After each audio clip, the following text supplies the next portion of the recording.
Hello friends, જો વિન્ટરમાં હવે કેટલું સરસ સબ્જી મળવા માંડ્યું છે. લીલી તુવેર, વટાણા, ટીંડોળા, ગુવાર, ફણસી,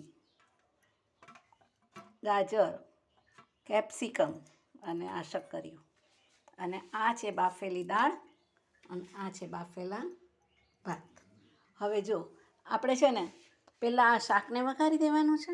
ઘીમાં વઘારશું, તેલમાં નહીં. આ સાઉથ ઇન્ડિયન રેસીપી કરીએ છીએ. અને પછી શાક થોડું ચડી જાય ને, સોતે થઈ જાય એટલે એમાં આપણે દાળ ઉમેરશું. અને પછી એમાં આ સાંબાર મસાલાનો પાવડર ઉમેરશું, આ એમટીઆરવાળાનો ટેસ્ટ થોડો ડિફરન્ટ હોય છે એટલે. નહીં તો હાથે પણ બનાવીએ છીએ અમે સાંબાર મસાલો.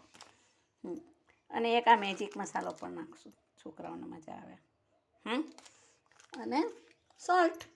અને ઉપરથી પણ થોડું ઘી નાખવાનું. અને પછી આ રેસીપીનું નામ છે બીસીબેડે રાઈસ. બીસીબેડે રાઈસને એટલે જો આમાં પ્રોટીન પણ આવી ગયું અને આ રો પ્રોટીન પણ આવી ગયું ને રાઈસ પણ આવી ગયા, પેટ ભરાઈ જાય સિંગલ આઈટમ તરીકે. અને સોલ્ટ નાખવાનું.